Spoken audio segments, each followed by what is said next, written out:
We are affiliated with Brigham Young University and the Church of Jesus Christ of Latter-day Saints.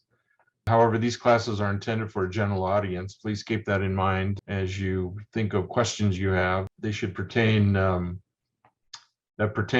solely a church audience.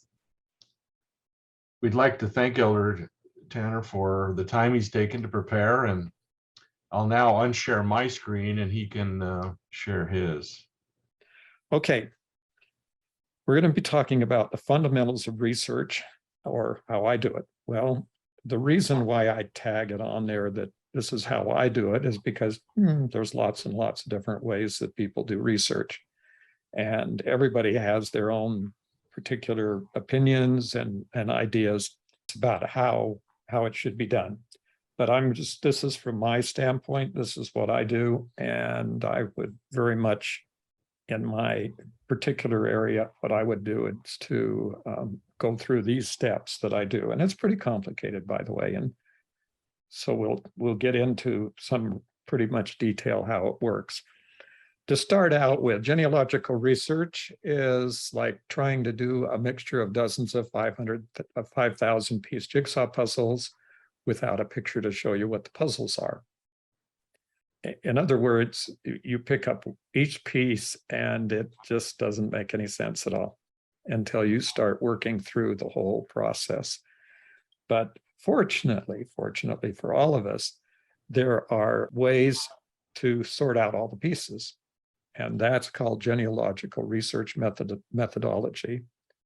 And a methodology is a set of methods, rules, and ideas that support a set of procedures for doing research. So what you have is two different things. You have a methodology that gives you how to deal with methods and rules and ideas. And then what you do is you create that and put it into a series of procedures that you use to do genealogy. And if that sounds complicated, it is. But we will go through it in steps so you'll understand exactly what I'm talking about.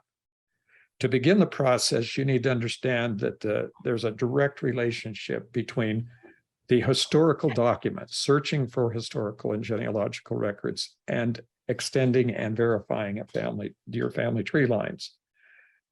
I suppose, you could do like they used to do in the historic times and make it all up until you go back to some famous person that you'd like to be related to. But unfortunately, or semi-fortunately, that doesn't really happen too much today. But basically what does happen is that we need to have a way of systematically verifying, in a sense, those people that we are related to. We can do that today in a variety of ways that include paper research, include DNA testing, and it includes a lot of other things that we get involved in just networking and talking and learning about our ancestors helps us to extend our interest and also extend our knowledge about who they are. As much as people would like to say that they're looking for their ancestors, the main part of doing genealogy is the activity of looking and discovering records. I spend inordinately more time trying to find the right records than I spend actually entering information and recording the information that I find from those records. So it's the research part of it is more about that kind of activity. A record becomes a source. Now, we use the term in the context of the family search, family tree, for example. We always talk about adding sources. What we mean by that is we're adding a genealogical information, and a record becomes a source when it has that genealogical information and is about your family. So if I have a record like a census record, for example, a 1950 census record, the one that we're all working on, maybe that record may or may not pertain to me. I mean, it's just a record. But if I find a record that has information about my family, And then I use that information to add information to my family and maybe add family members. That becomes a source. That's the source of your information. So there's this line of connection between the record image, the digital image or the paper record, and up through to when it actually is used to add information and people to your particular family tree. And when the source is, and it's important that there's a qualification here, for it needs to be when the source is evaluated, cited, and incorporated in the family tree. It doesn't matter if you know this. For example, let me give you one that comes up pretty commonly.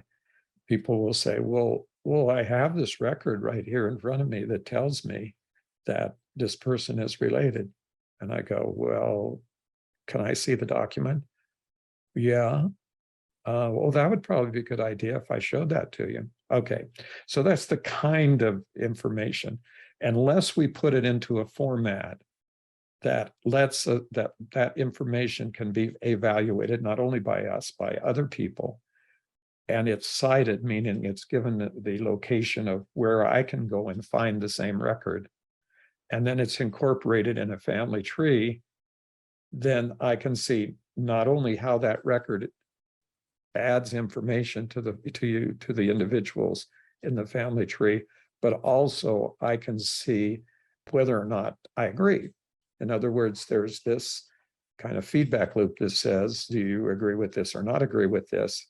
And if you do agree with it, then it's fine. But if you're not, then the burden then becomes upon the individual who says, well, I don't agree with that conclusion, to find records that support something else, or to demonstrate that the conclusion that's been drawn from those particular records is wrong. Okay, so your own genealogical research begins when you stop copying information and start looking at the records and drawing your own conclusions. I mean, it's just fine to go in and find your grandmother's pile of family group records, or your great aunt's PAF file, personal ancestral file, or a GEDCOM file, and say, oh, look at this. It goes clear back to the 1600s. The answer to that is, well, maybe and maybe not. But that is where, if you just copied all that and put it into a family tree, that's not doing genealogy. That isn't research. That isn't anything except copying. You didn't do the research. You didn't make those conclusions, and you haven't made it part of your particular, let's say, decision-making process. And I don't think most of us would go out and just simply buy whatever somebody handed them. If you went into a store and they handed you this something and said, well, here it is, why don't you buy it? You would say, what is it? Why do I need this? And I didn't come in here to get this. Well, when you get a file from someone and you haven't verified that file, then you're buying things that you didn't want and don't know about. And you may be creating a lot of problems for other people when you publish that onto a family tree. There was very early on when I was starting, when digital records were just barely starting to get online, and we had our first online family trees. I found out that from my family standpoint, from my ancestral part of the overall amount of information out there. And when I started looking at that was coming out on the family trees, it was abundantly obvious that everything that I was putting up, that I had put up initially, was being copied. And how did I know that? Because it had all of the mistakes that I had already made, and I was now discovering when I had access to more records. And so it was very easy to see, oh, well, this is another one of my copied trees, because all those places were wrong and all those names are misspelled. So it's just not a good idea to make that the big part of what you do when you're doing genealogy, is to just simply let someone else, whether it's your aunt or your grandmother or your mother or whoever it was, or your father even, who would simply handed you a big pile of paper or handed you a big file. So now we need to know the main objective of genealogical research is to establish parent-child relationships from valid genealogical historical records. And the key here is the parent-child relationship. As you go back in beginning your progress back in your family tree, each step requires that everything be is contingent on a record with a parent-child relationship. So it's rather simple if you're analyzing what's on, say, for example, the family search family tree or any other tree that you come across, to simply look at the sources, look at the list of the records that they're telling you that they looked at to make this conclusion, to make the conclusions that they have. And then look and see, is there a record here that shows that this child, this person, that my father was related to this person who they say is my grandfather? And you can just go back, step back all the way, looking for these parent-child relationships. Absent a parent-child relationship, it does not matter how many other records there are.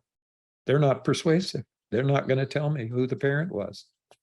And so it just doesn't go anywhere. And when there's an absence of a parent-child relationship, you're at the end of the line. That's it. I don't care if it goes all the way back to Adam.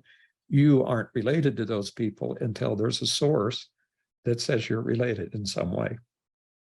At least and I say this is how I do it, and that's how I do it, because when I get in and find that there are no parent-child relationships available, that's, as far as I'm concerned, anything past that is imaginary, make-believe, out of the wherever. So until someone comes up and says, here's the actual document that shows that this person was the child of this parent, then that's when that step is complete. And that's how we proceed, step by step, going back. Now, I do the same thing with all the children. So I get back there to my great-great-great-grandfather or whoever, and he had 10 children or 15, or in the case of my great-great-grandfather, 23 children. And it's necessary to verify that parent-child relationship with every single one of those children. And then you go the reverse to coming back, doing descendancy research. In other words, you start with your great-great-grandfather or whoever, or your great-great-grandmother, and then you do all of their descendants. And as you go down, there still has to be a parent-child relationship shown with records. It just gets a little bit easier as you go forward in time, coming towards the present rather than trying to go back in time, going into the past. Okay, so name gathering, whatever you want to call it, but we call it name gathering. Name gathering is not genealogy. It just simply isn't. It's name gathering. So if you're out there just copying names out of books and saying, oh, here's all the Tanners, there's Tanners and Tanners. Well, yeah, Tanner was an extremely common name in England. And I have met in my life all sorts of Tanners from all over the United States who are not even remotely related to me. At least maybe that I could know, but they're not related to me because they're a Tanner. They may be related some other way. Okay, here's some basic concepts. Here's the kinds of things that we need to know. It's impossible to absolutely prove a lineage. The word prove or proof is simply not applicable to historical research. You don't prove anything with historical research. What you do is you provide information and you draw conclusions from your information. But your conclusions are always based on the information. Anytime that you're lacking in information, you're lacking in a valid conclusion. You can't conclude. You can't go, I've got a death record, and I've got a marriage record, and I've got all this stuff, but none of them shows who their parents are, but I'm absolutely sure it's this person. Well, you can become convinced, but that still doesn't call to proof. I kind of digress from the probably larger majority of the genealogical community who think that they're out there doing genealogical proof from evidence. Both of those terms were borrowed from the legal community, and after being a trial attorney for many, many years, I am very abundantly familiar with proving cases in court. But the problem is with genealogy, there aren't any genealogy judges out there. There's nobody that's saying you're right, you're wrong, and you get the prize. No, that's not the way it works. Everybody draws their own conclusions. Sometimes we agree, sometimes we disagree, and we base those conclusions on records, sources that we have evaluated and gone through the process of working with. Okay, so all historical research, including genealogical research, is based on records. So you can, if you want to substitute the words, use the word proof instead of to draw conclusions. If you want to use the word evidence for records, be my guest, but that doesn't apply, and it's misleading because that gives you a value. When someone says that this is evidence of a person's marriage, for example, that they lived together for 20 years or something, but that doesn't ever prove that there was a marriage. All it does is draw a conclusion that you can make that there was a marriage. So the end product of our genealogical research is based on a series of conclusions. So we make this conclusion, and we make this conclusion, and we make this conclusion. And you can see that if you don't have all the information from the records that goes back, eventually you're making conclusions that have no record source, nothing to support that conclusion. So you're making a conclusion like we would deal with very commonly. Just in the last week or so, someone came in on a consultation with my wife, with Anne, and the lady was saying that she was related to a famous person. And Anne said, well, where do you show that you're a record that shows that the guy that you're related to is part of this family? And she said, there isn't one. Well, so all hers, wishing to be part of that family didn't work, because at the end of the time, she pretty understood that there was no way she was related until she found a record that supported that relationship. So our goal is complete, accurate, and connected records, meaning connected is the term that works here, the working term. Connected means that they actually relate to each other. You can't have a birth record over here that names somebody named John Doe and another birth record over here that names Mary Doe and say these two people were married. That doesn't make the connection. The connection doesn't make the fact that they're in two similar records with the same last name. The connection is made when they're both in the same record and it's a marriage record, or it's some other record that says that they were married. Okay, so here's the steps of research. This is exactly what I go through, just step by step. And a lot of this is going to be familiar if you've ever looked at one of those research circles or whatever. But on the other hand, research is not linear. You don't go here to this record, to this record, to this conclusion, and then you go back and you have another record and you do this all. Actually, you do this all at once. Everything at once. It's kind of like throwing everything in a big pile and then pulling stuff out and trying to get it organized. And it's more like the puzzle piece example that I gave at the beginning than you can imagine. It is really a lot like that. And, on occasion, our family gets together and puts together a jigsaw puzzle. And I am not the best one at that, but I have some of my children can pick them out real fast. And I have the same thing with genealogy. I have a couple of my children who are genealogists, and they are amazing. But here's some of the steps. First of all, you have to know what's known. You have to know what people have already done. Why? Well, it's for a simple problem of having a lot of repetition. If you're going to keep repeating everything, you're not going to make a lot of progress. If you're going to duplicate the work that's been done by your ancestors for the last 100 and 150 years, for example, and there's books published and there's all sorts of information out there, you need to know what is actually known. Now, there's another problem. The main problem, of course, is that those books and all those records may be completely wrong. They may have started out with a wrong premise, and they've taken you off into something that someone is not related to you at all. So then you need to identify an objective. Today, the jargon term is research goal. We're going to have a research goal. Well, a research goal is simply, wait a minute, I don't know who this person's parent is, or wait a minute, I don't have any kind of an idea when this person was born, or I don't have any idea who his or her spouse was. Those are all individual kinds of research or objectives. And those are the kinds of things that you identify.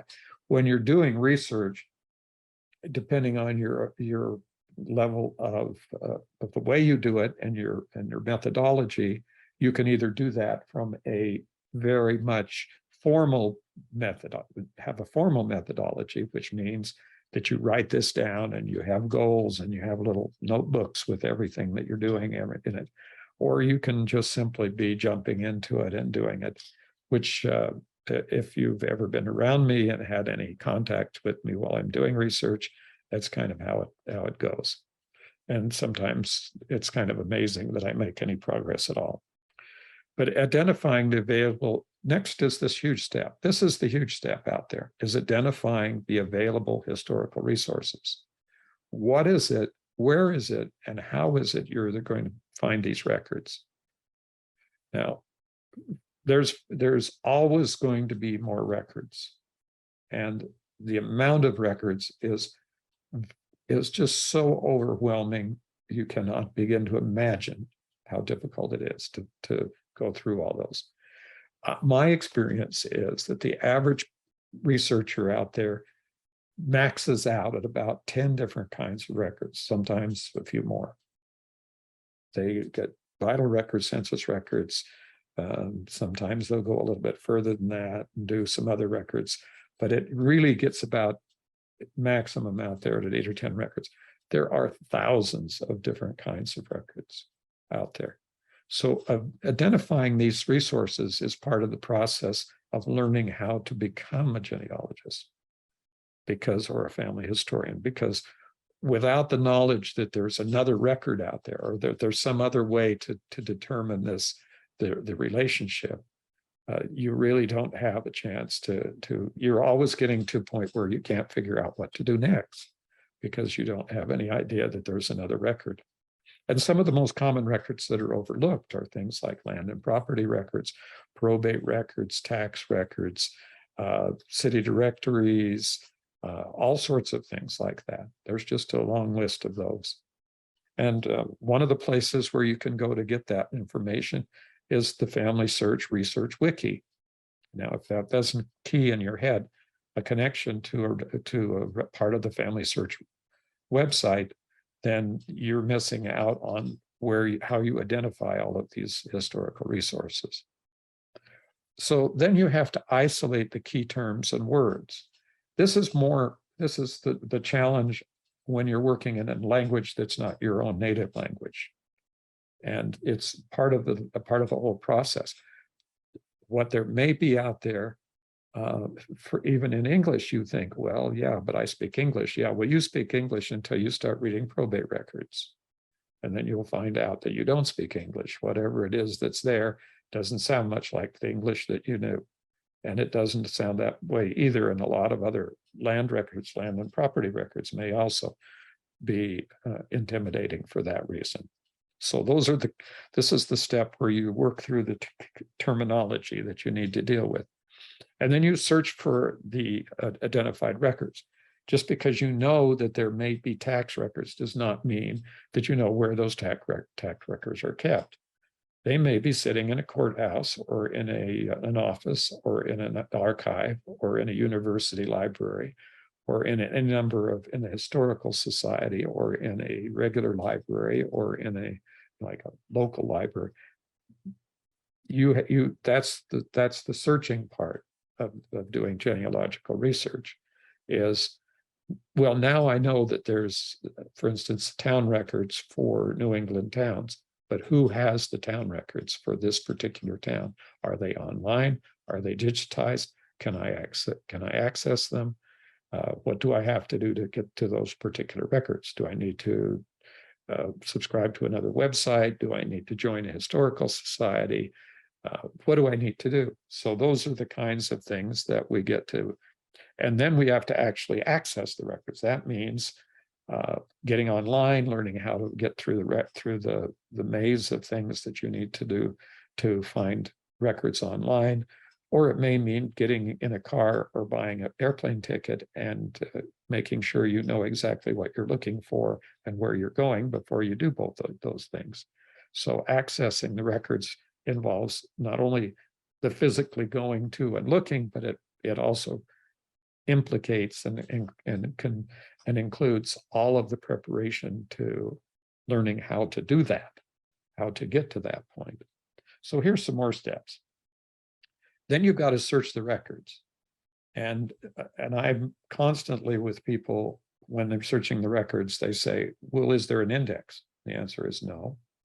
Well, then what? You search the records page by page.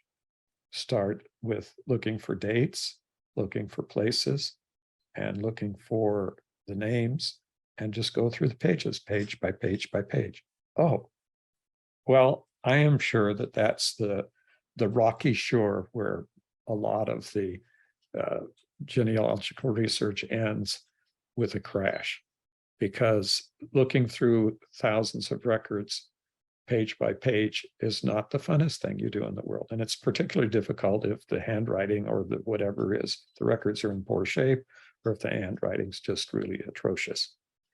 So searching the information is getting down on the ground and doing the actual work part of doing genealogy. Once you have the information, you have to evaluate it. You have to decide, is this consistent with everything else that I've found, or is it just so out of there that I can't believe this is the same person? We just went through that process on one of our Goldie May research sessions, where we looked at a record and we said, this couldn't possibly be right because this guy didn't live there, and we didn't do it. Later, we found out he did live there, and that was a record of his. But evaluating is not a one-time process. It's something that you go through, because every time you add a new record or find something, new information, it may cause you to reevaluate all of the information that you've already obtained. And that also is a problem, because it may actually destroy some of your conclusions that you've made. And then we have to record it. There has to be a method for recording it. Fortunately, compared to the old days when we were putting everything on paper, and especially with family group records, where you had the little tiny squidgy boxes to put things in, today we have an unlimited way of recording information. Then we can begin swimming in it, because it just gets to the point where we're overwhelmed with the amount of information that we can gather. But one of the keys to this is that there's a structure, and you can imagine and think of 1,000 structures. People are always interested in how to organize all this information. Guess what? Genealogy comes pre-organized. You're a family. You have parents. You have grandparents. You may not know who they are. You may not may not want to be related, but basically, that's the structure. And that's why these family tree programs are very valuable, whether it's a desktop program, whether it's online, whatever it is, that's the structure. You don't have to remake the wheel. It's there. The structure is ready to use. Okay. So once you get to this point, you start the process all over again. You go back through the whole process. Every person is a new start. Every child, every parent is a new start. You have to go back through the entire process. You have to begin by figuring out how they're related, starting to look for things and looking for the places. So what we do, in a sense, is we move from what we know to what we don't know. So we're always on this path of trying to move from the known to the unknown. But before we begin to search for information about our remote ancestors, we most certainly need to understand clearly what we already know. We just need to know it. We have, here's, it's endless. You cannot, if you get into the group of people who are involved or immersed, I would say, in genealogy, there's never an end to what they're always saying the same things. Well, who are you related to? Who was your grandparent? Who was your father? I mean, it's just, where does your family come from? And how did you connect with so-and-so? Oh, and are you related to? And this is part of the genealogy. And we may think, well, my grandmother, my aunt, or my mother, they could rattle off all these names, and the answer is, whether you need a cell phone, a smartphone, or a piece of paper, or whatever you need, but you need to know how you are related to all these people. And fortunately, a lot of the programs today will give you just a click and tell you, how am I related to this person? On Family Search, for example, it says how I'm asked how there's just a button on every profile page that says view relationship. And so you can look and see if you are or not related to that person. So, but without knowing what we already know, without we having a basis in the information that we've already obtained, we're not going to be able to do make very much progress. So we need to verify the information we already possess. And I think if there's any other point that I would stress that people who are getting involved in genealogy is, don't believe everything you're told until you have seen a source, until you have seen a record, a historical record. Now, when we talk about sources and historical records, there's a definition. It's a valid genealogical record is a record that was created at or near the time that an event occurred, or by someone who had a duty to record the event. Okay, so if you're talking about, for example, a birth record, the birth record better be at or near the time that the event occurred, or that is when the birth occurred. Or it's a record created by a church or the government or someone else who had a duty to record the birth. So basically, deciding whether the information that you're receiving is believable and evaluating that information is based on this concept that they've kind of confused with what we call the hearsay rule in law. And that means that we have primary evidence and secondary evidence, and they divide it up like that. Well, that doesn't work, because it's very, very obvious that in genealogy, if you have a birth record, for instance, a birth date on a grave marker, you have a birth date. Now, until you find some other date, or find out that that date was just totally inaccurate for some reason, that's your debt record. It doesn't matter if it's secondary, it doesn't matter if it's primary, it doesn't matter where it is, it's the record. But you can evaluate the reliability of the record by saying, was this created at or near the time of the event that occurred in your ancestor's life? Okay. So when I say that research begins with known and moves to the unknown, I mean it. I mean, that's the only way we're going to go to make any progress. So the accuracy of each successive generation is based entirely on the accuracy of the data about the generation that's more recent in time. So unless you know for sure and have records to support your grandparents, you can't move on to your great-grandparents. You can't just jump. And that's the whole key here. You can't jump back in time to do research because it'll almost guarantee that you're reaching the wrong people. And if you have the most common example of this is the fan chart. And I am not a fan of fan charts. And this is the simple reason, because the fan chart shows you where there are no names filled in, but they give you no feedback as to the accuracy of the connections between each of those names. And I have almost certainly many people, as they start out in genealogy, go in and look at a fan chart because it's real. Yeah, it looks really neat. And you have all these names and everything. Well, and then they say, oh, I'm going to look for that ancestor and go back to that point in time. The answer is, how do you know you're even related to that person? There are names here, but you haven't done your work. You haven't worked your way back and determined the accuracy. And for the last more now going on my 41st year of doing genealogy, that's where it all comes down to. And I do the same thing today that I started doing 40 years ago. And that is verifying the information that's currently available and was preserved in my case, over 100 years of people doing genealogy. And I'm still finding it's all not correct, not complete, and that there's still lots and lots of holes out there. And some of them are not too far back, given the amount of time that's been spent. So where do you start? You start by looking at the places. It's all location, location, location.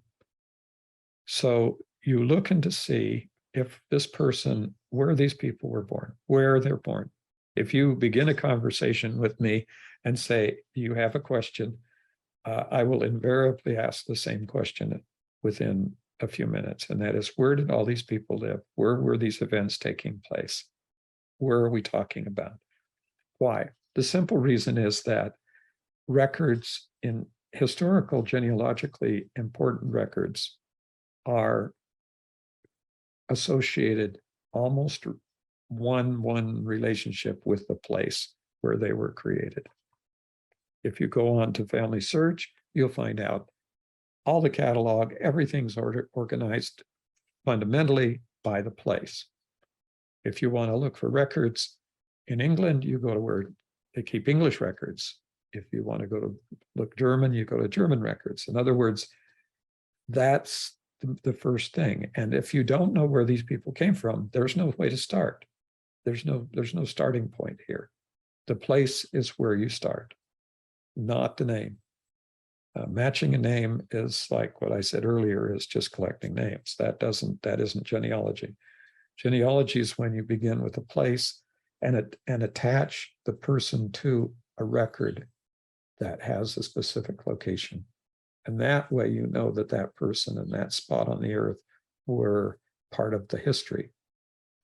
Okay, so then we move on and we examine the entries on your part of Family Search, Family Tree, or other online sources, or anybody's stuff. So whatever they give you or whatever you already have, if it's zero, some of us think, well, man, I wish we just had a place when we could start from scratch, then we wouldn't have had to have gone through all this. But on the other hand, once you have this, it can be overwhelming and daunting. You can say, it's all done. Well, it isn't all done, no matter what you think, because every time you extend your pedigree one more generation, you exponentially increase the amount of information. So you're basically, it gets very overwhelming very fast. But when you start working at it, the question's been asked, how do you eat an elephant? Well, the answer is you eat an elephant. Of course, it's got to be dead, and you want to eat the elephants. But if it's a big thing and they're just talking about big things, then what you do is a mouthful at a time. It's one bite at a time. And that's the same thing with genealogy. You've got to work at it just one step at a time. Don't get overwhelmed with the fact that there are a million ancestors out there. Just focus on one ancestor. So, for example, if you were related to one of the people I have here in my screenshot, the first thing you would do is read everything there is in the family tree about that individual. You don't just have to say, "Oh, well, I'm just going to go back here." No, you look and see if this person, Thomas Parkinson, really was the father of Eliza Ellen Parkinson, and if he really was married to Mary Ann Bryant, and are there records that show that? And do I believe the records? Because that's how you progress. You don't progress by simply saying, "Oh, well, this is all done. I'll go back here and do some work." No, if you do that, you are going to be in the realm of all those people who are just lost. They're really lost. They have no concept who they're related to or how they're related to these people. And all they're doing is looking and finding names and finding records that seem to match the name. And so they're putting information into there because you're filling in blanks like you would on a I can't say it anymore because it doesn't apply, but no one here would know what saving stamps were, where you just used to get stamps from a store and paste them in a book.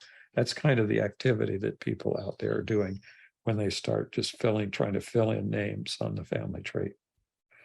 Okay, this used to be called the survey stage. So if you're looking at something that says how to do genealogy, and they say find a box and start getting records from your relatives around you, that's exactly what you do. It's the survey stage. But the fortunate thing is now we can do the survey with a unified online family tree. You can look on Family Search or some of the other websites and immediately see if 100,000 people have done that much work already.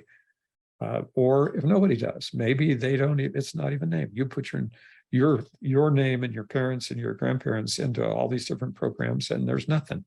Well, great, then you have a good place to start. And it's probably not going to be as difficult as for people who find out that most of the work in the first few generations may be what you say done, but that's not done. It's really just in there tentatively waiting for somebody to do some more research and see if it's all correct. So for each entry, always verify, and this is a repeat. There is a valid parent-child relationship substantiated by a historical record.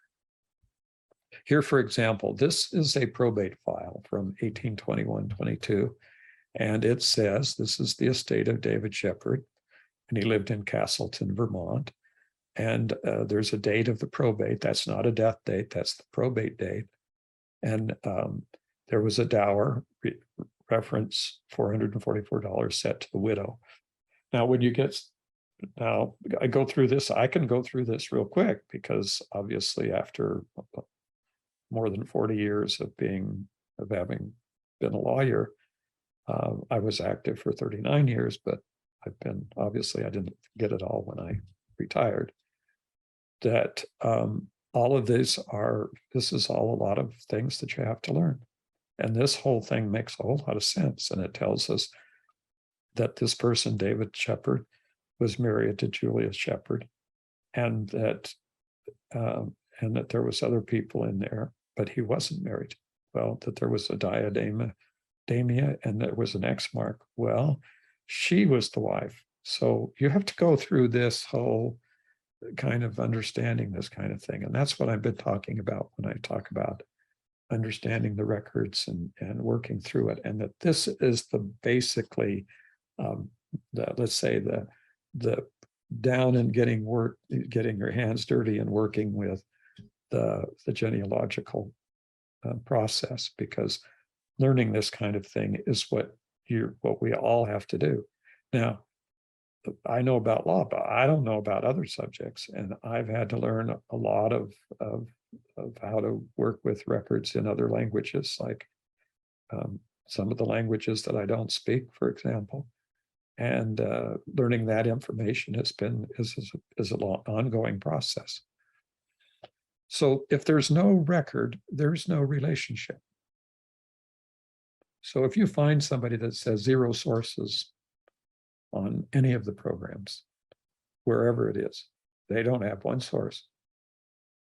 I don't even consider that to be real. That's imaginary. That's Never Neverland. That's out there in the mythological world. So anything that goes into that category is basically not done. It's just not there. Now, there may be some good hints. It may be the right people after all, but there just was never any sources. But that doesn't diminish the amount of work that I do from that point on. Okay. So first of all, verify the places and the associated dates of every location mentioned in the record. So people get really I'm sure they get kind of frustrated when they start talking to me and asking questions and saying, well, can you help me find this person? And I say, well, yeah, well, let's see. It says they were born in 1783. This person, Lydia Stewart, was born in 1783, and it says where? Bolton, Warren, New York. Do you know where Bolton, Warren, New York is offhand? Well, then let's go to a map and look it up. Oh, there it is. It's up in kind of the lake region of New York State. Actually, it's sitting right next to a big lake called Lake George. Well, nice. Now my question is, when was Bolton? This is 1783. 1783. Not 1883. When was Bolton created? Well, let's see. Let's look. Oh, here we go. This is right out of Wikipedia online. First settlements began in 1792. Town was formed in 1799. It lost some of its territories. 3 new towns were created in the county. Doesn't that create a problem? And by the way, if you want the source for that particular record, there's the Wikipedia link. And so basically, maybe, oh, well, do we believe Wikipedia? Well, there's a nice 5 right there next to that 1799 date. That's the footnote. You can click on that. It'll tell you the source of where they got that particular piece of information. So you can follow that trail now and keep looking. And you may want to look up Thurman. If they were born in 1783, they certainly weren't born in Bolton. They were born in Thurman, or maybe not even in this place at all. Maybe that was a conclusion that was made for some other reason and not even correct. You'll notice there's 23 sources listed here. None of them tell you where this person was born. So without going through those sources, if you just say, oh, look, there's sources, and oh, this is where she was born, not a chance. Doesn't happen. So just another point, all of the major websites, genealogical websites, Family Search, Ancestry, Find My Past, My Heritage, everyone has record hints. They're calling them different things, Greenleafs, record matches, whatever. But they're out there with very sophisticated computer programs that are called algorithms. And the algorithms are saying, this is probably this person. Well, that may be true and it may not be true, but they're accurate enough that you're going to waste a lot of time if you don't go through and just work through all of those. Now you're going to have maybe thousands, and I have thousands of record hints. My way of handling all that is to focus on the things that I'm interested in, on the people I am researching, and I don't care if everybody else has record hints. And as much as there are, I will be able to add, but I will make sure that if I am doing research on this Parkinson family, for example, that I will incorporate all of those little blue dots out there that are record hints on Family Search and on Ancestry and on Find My Past and on any of the other programs, as long as I'm using that. this is kind of an after the fact, because you're going to be skeptical of the same names. Check the places always. Whenever you're looking at records, if this says Roger Dodger was here and Roger Dodger was here and Roger Dodger was here, and they're in 3 different places, put them all 3 on the map and see if it makes any sense, if it's even possible. And realize that the further back in time you go, the less likely it is that somebody moved. It just was not easy. It was not like you get in the car and drive 500 miles. It was you had to plan, because if you were going to travel more than a few miles a day, you had to pack a lunch and maybe some survival equipment. So it's not necessarily easy to do this. Okay, you might spend considerable time learning about the resources and looking for them. I spend a considerable amount of my time learning how to find and how to do the records. I spend time learning how to do all of the things that I'm doing here, PowerPoints and videos and all of the other things. Everything that I'm involved in requires me to continually learn and continually become more and more aware of what's going on. That's telling me I better quit. We're getting to the end. So there are always more resources than you can imagine. Just take that as a given. And I also require, this is sort of a hint, and I'll say it again. Look at all these, use these resources. Now, you may not like family search. You may say, I'm not going to put my family tree in family search, but you'd better be searching their records because their records are unique.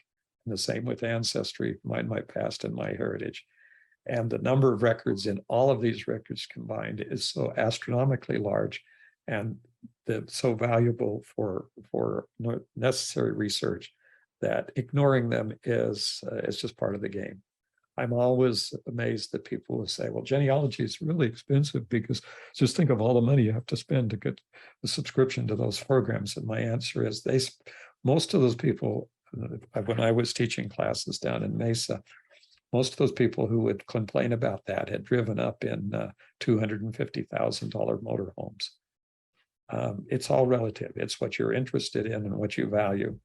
And if you value it and you're interested, then you'll pay the price. You'll pay what I would see, from me, my perspective, exorbitant fees to play golf, for example. But they're nothing that, they're far more than it would cost to be even in all these programs. If there's no size, if this is kind of the last summary, if there's no source, that doesn't exist. It doesn't exist. There may be a William Stacy in Binfield, Berkshire, England, but he's not your ancestor or your relative until you have a source. And you need to record everything. There's lots of nice little forms in all these programs to record the information.